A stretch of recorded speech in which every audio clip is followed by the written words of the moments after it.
Hello student, good morning to all of you. मैं जयदीप कुमार स्वागत करता हूं आपके अपने यूट्यूब चैनल जेडी क्लासेस पर। तो आज हम सीखने वाले हैं फ्रैक्शन से related ascending and descending order. यानी जब नंबर फ्रैक्शन में रहे तो हम उसे कैसे उसको हम असेंडिंग ऑर्डर में लिखेंगे और कैसे हम डिसेंडिंग ऑर्डर में लिखेंगे। तो चलिए आइए देखते हैं। तो सबसे पहले हम जान लेते हैं कि असेंडिंग ऑर्डर में नंबर को हम कैसे लिखते हैं, डिसेंडिंग ऑर्डर में नंबर को हम कैसे लिखते हैं। तो आइए देखते हैं। देखिए यहाँ पे हम एक ग्राफ के द्वारा हम समझाना चाहते हैं कि कैसे हम चीजों को लिखते हैं। तो जब नंबर ऊपर से नीचे आती है, ठीक है, उसे क्या बोलते हैं? उसे बोलते हैं हम लोग डिसेंडिंग ऑर्डर।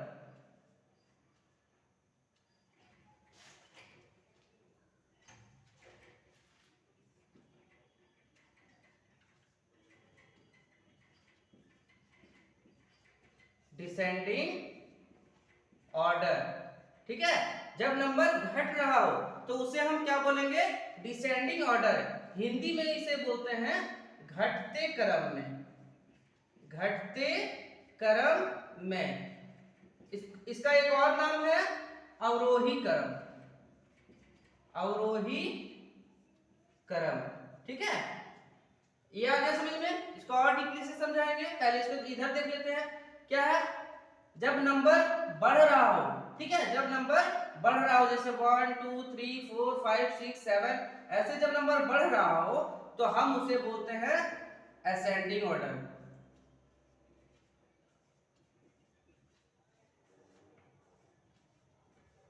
असेंडिंग ऑर्डर जिसे बोलते हैं हम बढ़ते क्रम में। हिंदी में क्या बोलते हैं? बढ़ते क्रम में। इसका एक और नाम है आरोही क्रम। आरोही क्रम, ठीक है। मतलब जब नंबर घट रहा हो, 7 6 5 4 3 2 1, ऐसे जब नंबर आ रहा हो, ठीक है, तो उसे हम बोलते हैं डिसेंडिंग ऑर्डर। और जब नंबर बढ़ रहा हो, जैसे 1 2 3 4 5 6, जब हम नंबर को बढ़ते क्रम में लिखेंगे तो उसे हम इंग्लिश में बोलते हैं असेंडिंग ऑर्डर। देखिए यहाँ पे एरो का साइन नीचे आ रहा है ना, मतलब क्या कि ऊपर से हमें नीचे आना, ठीक है। और यहाँ पे एरो का साइन क्या ऊपर जा रहा है, मतलब हमें क्या आगे बढ़ना है। ये आ गया समझ में? जैसे सिंपल रूप में लिखा हुआ रहता था कि जैसे है 4 है, 8 है, 5 है, 10 है और 9 है, तो इसे बोला जाता था कि इसे आप असेंडिंग ऑर्डर में लिखिए। तो ये आप सिंपल रूप में लिख लेते थे। कैसे? कि सबसे पहले छोटा नंबर, हम छोटा नंबर से स्टार्ट करेंगे। तो सबसे पहले छोटा नंबर कौन सा है? देखिए, तो यहाँ पे छोटा नंबर सबसे पहले 4 है, तो पहले हम 4 को लिखेंगे। इसके बाद, ठीक, इसके बाद कौन बड़ा है? तो कौन है? 5 है, तो फिर हम 5 लिखेंगे। इसके बाद कौन है? 5 के बाद तो 8 है, तो 8 लिखेंगे। फिर कौन है? 9, तो 9 लिखेंगे। फिर कौन है? 10, तो 10 लिखेंगे। तो ये हो गया क्या? असेंडिंग ऑर्डर में जब फ्रैक्शन नहीं रहे तो हम आसान रूप में हम देख सकते हैं कि कौन बड़ा है कौन छोटा है, हम ये लिख लेते हैं। लेकिन जब नंबर फ्रैक्शन में रहे तो हम कैसे लिखेंगे? तो इसी चीज को आज हम समझाना चाहेंगे आप लोगों को, ठीक है। तो चलिए पहले इसको कॉपी में नोट कर लीजिए, ये चीजें बहुत जरूरी है, ठीक है। अगर फ्रैक्शन से रिलेटेड नहीं भी रहे फिर भी आप क्या कर सीख तो गए ना कि नंबर को हम कैसे असेंडिंग ऑर्डर में लिखेंगे और कैसे डिसेंडिंग ऑर्डर में। ये हो गया असेंडिंग ऑर्डर, ठीक है। ठीक, इसका ऑपोजिट कर दिए तो डिसेंडिंग ऑर्डर हो जाएगा। यानी हम डिसेंडिंग ऑर्डर में क्या बड़ा नंबर से स्टार्ट करते हैं ना। तो बड़ा नंबर सबसे पहले कौन है? 10 है। उसके बाद कौन है? 9 है। उसके बाद 8 है। उसके बाद 5 है और उसके बाद 4, ठीक है। तो ये असेंडिंग ऑर्डर हो गया, ये डिसेंडिंग ऑर्डर। पहले इसको लिख लीजिए, उसके बाद हम फ्रैक्शन वाला बताएंगे कि फ्रैक्शन में कैसे हम लिखते हैं। इसको लिखिए पहले।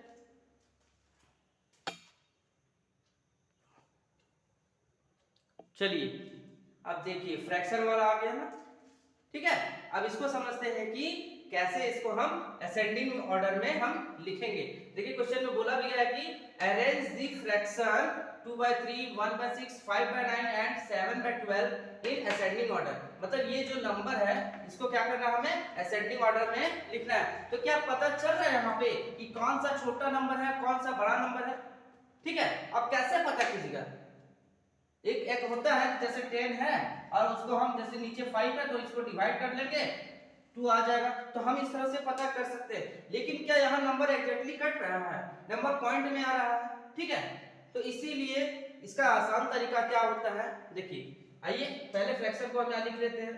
तो 2/3 है, 1/6 है, 5/9 है एंड 7/12, यही ना, 2/3, 1/6, 5/9 एंड 7/12। तो सबसे पहले हमें क्या करना है इसमें कि जो डेनोमीटर में जो नंबर लिखा हुआ है ना, ये जो डेनोमीटर में जो नंबर दिख रहा है आप लोगों को, इसको इसका क्या करना है, हमें एलसीएम निकाल लेना है, ठीक है, एलसीएम निकाल लेना है। तो चलिए निकाल लेते हैं एलसीएम। पहले क्या है, 3, 6, 9 एंड 12 है ना, यही नंबर, इसका हम एलसीएम निकालते हैं। तो एलसीएम देखिए, सबसे पहले हम स्मॉलेस्ट नंबर से इसको डिवाइड करते हैं, एलसीएम निकाल लगाते हैं। तो सबसे स्मॉलेस्ट नंबर 2 है, ठीक है, 1 है, लेकिन 1 से डिवाइड करेंगे तो कोई फर्क नहीं पड़ेगा, इसलिए 2 से करेंगे।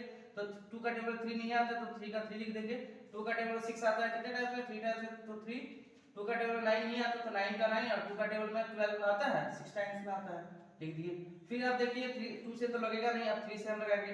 तो 3 1 जा 3, 3 1 जा 3, 3 3 जा 9, 3 2 जा 6। अब देखिए अब क्या ये दोनों नंबर है, ये क्या कोई भी टेबल सेम टेबल से लगेगा, नहीं लगेगा, तो मल्टीप्लाई कर दीजिए। तो एलसीएम इक्वल टू हम क्या लिख सकते हैं, 2 × 3 × 3 × 2।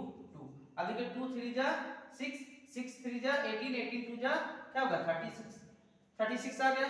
अब देखिए हमें क्या करना है, 36 आ गया ना, अब हमें डेनोमीटर को क्या करना है, 36 बनाना है, ठीक है।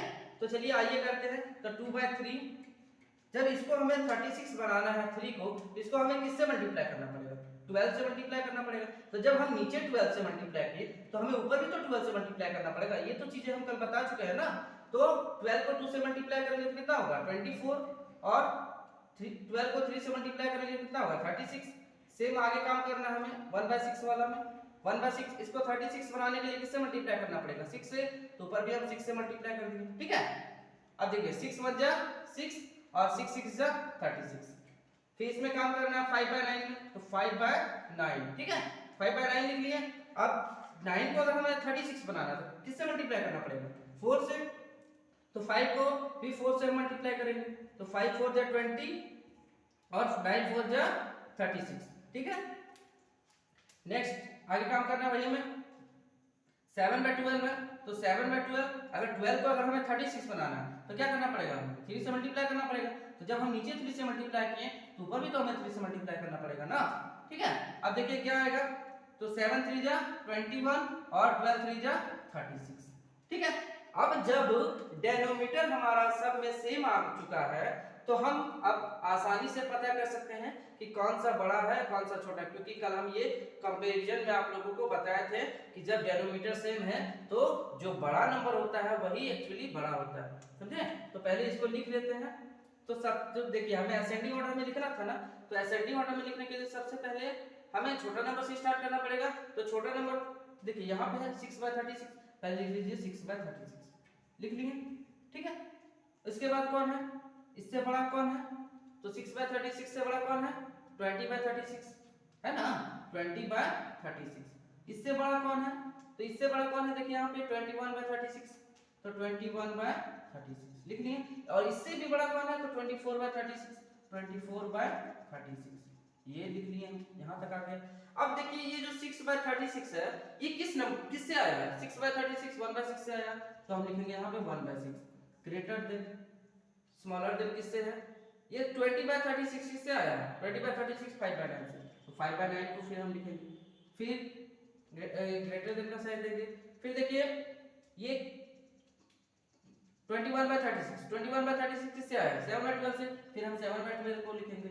और फिर क्या है 24/36, 24/36 किससे आया है, 2/3 से, तो हम 2/3 लिखेंगे, बन गया मेरा असेंडिंग ऑर्डर, ठीक है।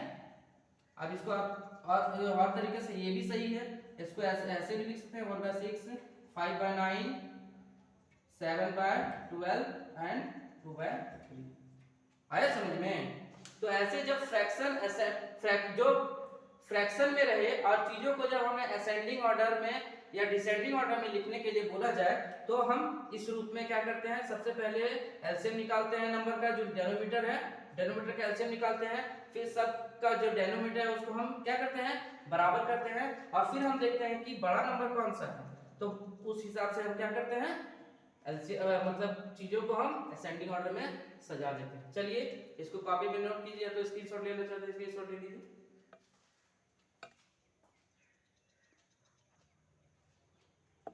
चलिए तो एक और क्वेश्चन हम असेंडिंग ऑर्डर का आप लोगों को समझाना चाहते हैं, ताकि चीजें आप लोग के लिए पूरा क्लियर हो जाए, ठीक है, पूरा मतलब कंसेप्ट एकदम बेसिक से सीख सके। तो चलिए आइए फिर इस नंबर को हम असेंडिंग ऑर्डर में सजा के देखते हैं, सेम वही अप्रोच से। तो क्या लिखा हुआ, 1/2, 3/4, 5/6 एंड 7/8। तो क्या बताया गया था कि जो डेनोमीटर वाला जो नंबर है उसका सबसे पहले आप क्या कीजिए, एलसीएम निकाल लीजिए। तो चलिए आइए निकालते हैं। तो 2, 4, 6 और 8, ठीक है, इसका एलसीएम निकालते हैं। तो इसको 2 से लगाएंगे तो 2 1 जा 2, 2 2 जा 4, 2 3 जा 6 और 2 4 जा 8, फिर 2 से लग जाएगा। तो आइए फिर 2 यहाँ पे 1 का 1, 2 1 जा 2, 3 और 2 2 जा 4। अब तो लगेगा नहीं, एलसीएम निकाल दिए। तो एलसीएम इसका तो हम लिख सकते हैं 2 into 2 into 3 into 2 और 2 2 जा 4, 4 3 जा 12, 12 2 जा 24, ठीक है। क्या एलसीएम आ गया हमारा 24। क्या कीजिए, अब डेनोमीटर को सब में क्या कीजिए, सेम कीजिए। तो क्या लिखा हुआ 1/2, तो डेनोमीटर को जब हम सेम करना चाहेंगे तो क्या करेंगे, 24 बनाना पड़ेगा सभी को। तो 2 है, 2 को 24 बनाने के लिए किससे मल्टीप्लाई करना पड़ेगा, 12 से। तो जब हम नीचे 12 से मल्टीप्लाई किए तो ऊपर भी 12 से मल्टीप्लाई करेंगे, है ना। तो कितना हो जाएगा, देखिए 12 1 जा 12 और 12 2 जा 24, ठीक है। फिर हम उसी प्रकार से इसमें भी करेंगे 3/4। अगर 4 को अगर हमें 24 बनाना है तो किससे मल्टीप्लाई करना पड़ेगा, 6 से। तो नीचे 6 तो ऊपर भी 6 से मल्टीप्लाई कर दिए। तो 6 3 जा 18 और 6 4 जा 24। नेक्स्ट वही काम इसमें भी करना है। क्या लिखा हुआ है 5/6, है ना। अब 6 को 24 बनाने के लिए किससे मल्टीप्लाई करना पड़ेगा, तो 4 से। तो नीचे जब 4 से मल्टीप्लाई किए तो ऊपर भी 4 से। अब 5 4 जा 20 और 6 4 जा 24, ठीक है। अब यहाँ भी वही काम करना है 7/8 वाला में। 7/8 24 बनाने के लिए 3 से मल्टीप्लाई करेंगे, नीचे 3 से मल्टीप्लाई किए तो ऊपर भी 3 से मल्टीप्लाई करेंगे। अरे 7 3 जा 21 और 8 3 जा 24। आ गया ये समझ में। अब चलिए, अब हमें क्या लिखना था कि जो जब डेनोमीटर सेम हो गया तो जो बड़ा नंबर है, जो छोटा नंबर है, सबसे पहले उसको हम लिखते हैं असेंडिंग ऑर्डर में, ये ना कि छोटा से बड़ा, ठीक है। तो छोटा नंबर कौन सा है, सबसे देखिए पहले ये 12/24, तो सबसे पहले 12/24 को लिखिए, लिख लिया। फिर इससे बड़ा कौन है 18/24, तो हम 18/24 को लिख लिए। इसके बाद 20/24 और इसके बाद कौन है 21/24, लिख लिया, है ना। देखिए असेंडिंग ऑर्डर में है, जब डेनोमीटर सेम हो तो उससे कोई फर्क नहीं पड़ता है हमें। जब डेनोमीटर सेम हो जाता है तो चीजें आसानी तरीके से हम असेंडिंग ऑर्डर में लिख सकते हैं। तो देखिए 12/24 किससे आया है, 12/24 1/2 से आया, तो 1/2 को लिखिए पहले, ठीक है। उसके बाद 18/24 किससे आया 3/4 से, तो 3/4 को लिखिए पहले। फिर 20/24 किससे आया, तो 5/6 से आया, तो 5/6 को लिखिए। उसके बाद 21/24 किससे आया 7/8 से, तो 7/8 को लिखिए, ठीक है। आप इसको इस रूप में भी लिख सकते हैं। एक और रूप बता देते हैं 1/2 3/4 5/6 और 7/8, ये आपका असेंडिंग ऑर्डर में बन गया, ठीक है। आ रहा है समझ में आप लोगों को, आज कुछ और नया सीखने को मिल रहा है ना। तो इसी तरह हमारे चैनल के साथ जुड़े रहिए, ताकि चीजें आप लोगों को नया, बिल्कुल नया सीखने को मिलेगा, ठीक है। चलिए इसको कॉपी में नोट कर दीजिए, तो स्क्रीनशॉट लेना चाहते हैं स्क्रीनशॉट ले लीजिए। चलिए आइए देरी नहीं करते हुए आगे बढ़ते हैं और चीजों को सीखना है हमें। देखिए इस बार हमें फ्रैक्शन को किसमें लिखना है, डिसेंडिंग ऑर्डर में, है ना। Arrange the fraction 4/5 7/10 8/15 and 17/30 in descending order. तो पहले फ्रैक्शन को यहाँ पे लिख लीजिए। तो क्या लिखा है 4/5 7/10 8/15 एंड क्या है 17/30, ठीक है। तो सबसे पहले क्या करना है, हमें एलसीएम निकाल लेना है इन नंबर का, है ना। एलसीएम ऑफ 5 10 15 और 30, इसका हमें एलसीएम निकाल लेना है। तो निकालिए, तो 5 10 15 एंड 30। है ना, तब ना हमारा डेनोमीटर सेम होगा 5 10 15 और 30। तो सबसे पहले इसको हम 2 से लगाएंगे तो 5 2 5 जा 10 फिर 15 और 2 को 30 को 2 से मल्टीप्लाई करेंगे तो 15, ठीक है। अब किससे लगाएंगे तो 3 से भी लगेगा, तो 5 यहाँ भी 5 3 5 जा 15 और 3 5 जा 15। फिर किससे लगाएंगे तो 5 से लगाएंगे तो 5 1 जा 5 5 1 जा 5 5 1 जा 5 5 1 जा 5, ठीक है। अब क्या करेंगे हम आपस में मल्टीप्लाई कर देंगे नंबर को एलसीएम निकालने के लिए, तो क्या होगा 2 × 3 × 5 कितना हो जाएगा 2 3 जा 6 5 जा 30, एलसीएम कितना आ गया हमारा 30। अब क्या करेंगे डेनोमीटर को सेम कीजिए, तो डेनोमीटर को सेम कैसे करते हैं ये देखते हैं। तो 4/5 अगर इसको हमें 30 बनाना है तो किससे मल्टीप्लाई करना पड़ेगा 5 को, तो 6 से मल्टीप्लाई करेंगे, तो ऊपर भी हमें किससे मल्टीप्लाई करना पड़ेगा 6 से मल्टीप्लाई करना पड़ेगा, ठीक है। अब देखिए 6 4 जा 24 और 6 5 जा 30, यहाँ भी वही काम कीजिए। इसमें 7/10 है तो 7/10 30 बनाने के लिए 3 से मल्टीप्लाई करेंगे, तो ऊपर भी 3 से मल्टीप्लाई किए, 7 3 जा 21 और 10 3 जा 30, ठीक है। नेक्स्ट है क्या है 8/15 8/15 30 बनाने के लिए 2 से मल्टीप्लाई करना पड़ेगा, तो ऊपर भी 2 से मल्टीप्लाई करना पड़ेगा, 8 2 जा 16 और 5 3 जा 52 जा 30। फिर है 17 है ना 17/30 यही है, तो 30 बना, ये तो ऑलरेडी डेनोमीटर इसका सेम है ना, डेनोमीटर 30 है, तो कोई फर्क नहीं पड़ेगा अगर इसको 1 से हम मल्टीप्लाई करेंगे तो, ठीक है। तो नहीं कीजिए, कोई भी दिक्कत नहीं है इसमें। अब देखिए अब हमें क्या, अब डिसेंडिंग ऑर्डर में क्या करना है, असेंडिंग ऑर्डर में क्या करना होता था कि जो छोटा रहता था पहले उसको लिखते थे, लेकिन डिसेंडिंग ऑर्डर में क्या करना है कि जो बड़ा नंबर है उसको पहले लिखेंगे। देखिए सबका डेनोमीटर सेम 30 30 30 30 है ना, तो सबसे बड़ा नंबर कौन सा है देखिए यहाँ पे 24/24 है ना, तो 24/30 को पहले लिखिए 24/30, ठीक है। इसके बाद कौन है 21/30 है ना, तो लिखिए 21/30। इसके बाद इससे छोटा कौन है तो 17/30, और इससे छोटा कौन है इससे छोटा तो 16/30। आ रहा समझ में, समझ में आ रहा है ना। अब देखिए 24/30 किससे आया 4/5 से 4/5, 21/30 किससे आया 7/10 से 7/10, 17/30 किससे आया 17/30 ऑलरेडी 17/30 था 17/30, और 16/30 किससे आया 8/15 से 8/15 से। बन गया हमारा क्वेश्चन, बन गया ना। अब इसको आप लिख सकते हैं यहाँ पे क्या कि 4/5 7/10 17/30 और 8/15। समझ में आ रहा है क्वेश्चन की कैसे बन रहा है सो, ठीक है। आ गया समझ में ना, सबका डेनोमीटर सेम है ना यहाँ पे, तो जो बड़ा नंबर होता है वही ना एक्चुअली बड़ा होता है। चलिए बहुत अच्छी बात है, ठीक है। इसका भी स्क्रीनशॉट ले लीजिए आप। चलिए अच्छा, तो ये अभी तक आप लोगों को समझ में आ गया होगा पूरा, मतलब कंसेप्ट क्लियर हो गया होगा, ठीक है, कि चीजों को हमें कैसे करना है, मतलब अगर फ्रैक्शन में रहे तो कैसे उसको असेंडिंग ऑर्डर में लिखना है, कैसे डिसेंडिंग ऑर्डर में लिखना है, ठीक है। तो आज हम यहीं तक रखते हैं, वीडियो काफी ज्यादा लंबी हो जाती है और स्टूडेंट बोर होकर नहीं देखते हैं, ठीक है। कोई कोई लगता है इतना लंबा वीडियो कौन देखता है बिना प्ले किए, लेकिन जब एक बार वो वीडियो पर क्लिक कर लेता है ना तब उसको लगता है कि नहीं चीजें कितनी इजी तरीके से बताई गई है, मतलब एक छोटा छोटा चीज को एकदम बारीकी से बताया गया है, तो ना वीडियो ज्यादा लंबा हो गया है। तो इसीलिए थैंक यू है, और चैनल को सब्सक्राइब कर दीजिए और लाइक कीजिए और शेयर भी कीजिए, ठीक है। Thank you.